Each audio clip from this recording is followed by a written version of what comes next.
Well, hello there. It's Alberto bringing you AbalonePodcast. So I'm going to try to keep today's video as short as possible, just scratching the surface on today's topic. And today's topic is about the nitty-gritty, of course. It's about the Skunk train and mill site land and city situation. So again, I'm just going to be scratching the surface on today's topic. I can't go into detail, or else we'll be here for hours. But all my sources and references and news outlets references will be linked in the description. So you can go to the description and click on those links and you could read in full detail all the reports and all the details basically. For those of you who aren't familiar, the owner of the Skunk Train Company is we're in the process of getting that mill site land, and which is 272 acres of land. And so if they were to officially acquire the 272 acres of land, then they would have over 300 acres of land in total that they own, which is about 20% or over 20% of the available land period in Fort Bragg. So one private company would own over 20% or about around 20% of the land in Fort Bragg. Yes, that's a lot. So let's get into it. So during the Fort Bragg City Council meeting on Monday, November 22nd, the city voted to send a letter to the U.S. Department of Transportation, the DOT, requesting the DOT deny Mendocino Railway's application for a railroad rehabilitation and improvement financing loan. This $31.3 million loan would be to repair the collapsed tunnel between Fort Bragg and Willits. The city's letter argues Mendocino Railways is not a public utility, so it does not qualify for the DOT funds. The letter calls the RRIF loan a ruse to hold on to the destination as a common carrier so that Mendocino Railway can develop the 350 acres in Fort Bragg without having to comply with state and local regulation. The city's letter is in response to the news received on November 19th. Georgia Pacific has ceded the mill site with 272 acres of land to Mendocino Railways for $1.23 million. On the same day, Mendocino Railways distributed a newsletter titled The Little Stinker to Fort Bragg residents, detailing their plans into developing the mill site for tourists. A quote from the vice mayor: I don't know on what planet it's in our community's best interest to have that property, 20% of our town, owned by another private company.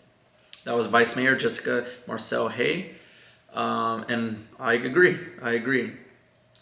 The mill site has a contentious history, originally part of GP's timber mill that closed in 2002.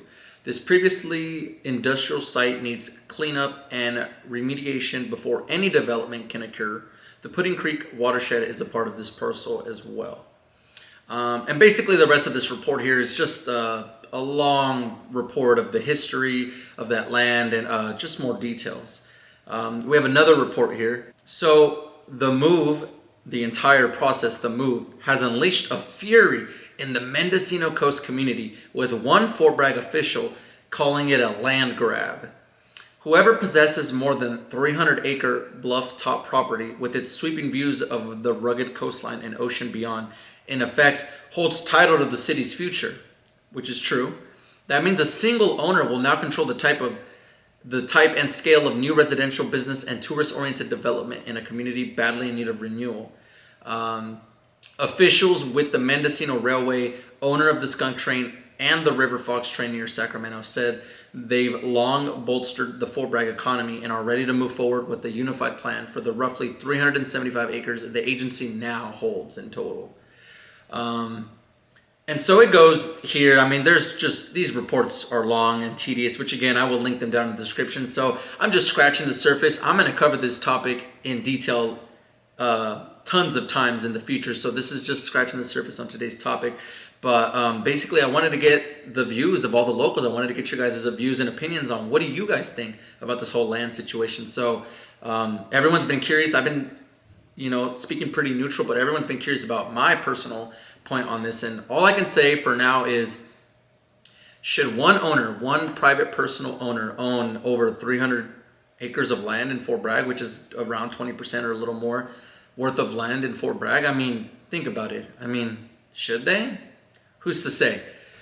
But a lot of people are either one-sided or they're on the other side. It should be the city's responsibility, or it should be, government property, or it should be the skunk train, or whatever it is, right?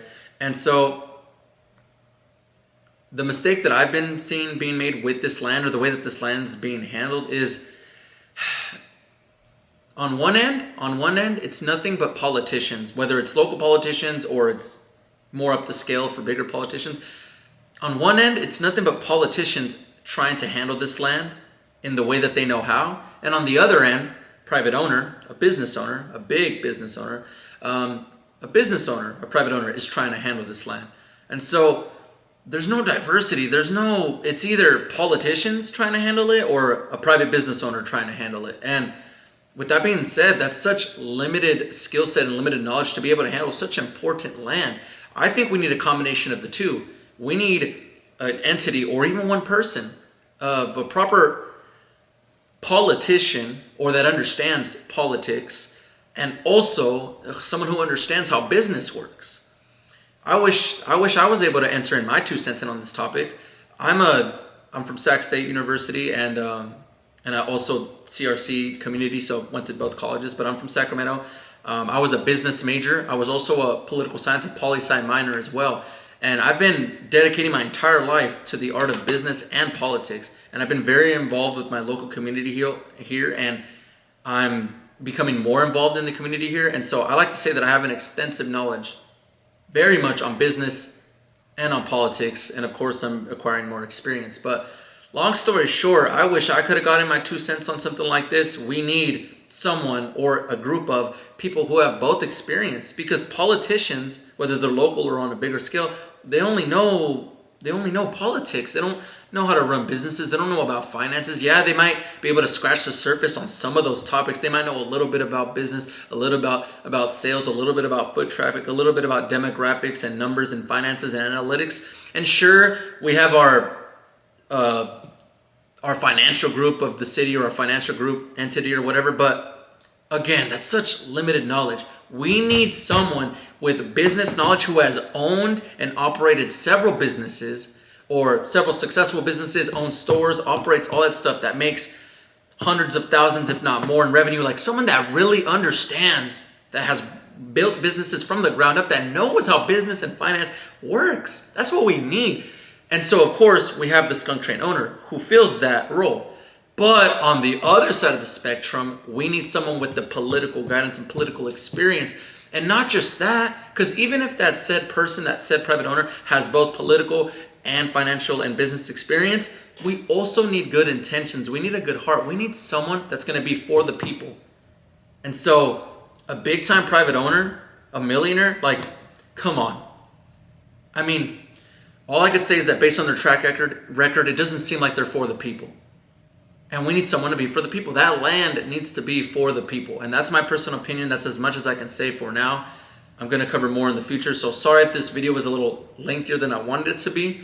But I'm going to end the podcast here. Thank you all for tuning in. I'm going to reference my point that I made at the end of last video that I posted, was I want to get the entire public involved with the topic of the mill site land. And so I want to plan a day where the entire community can meet in a public place, all of us. And I'm gonna come with my recording gear, my microphones, my camera gear, and I'm gonna get the entire public's opinion recorded about what's going on with the mill site land. I just wanna see what the public has to say. So email me or message me. My name is Alberto Aldaco. You can find me on Facebook. My business and store that I own is Mendocino Tech Guru. Google search Mendocino Tech Guru. The store number is there. You can call the store number.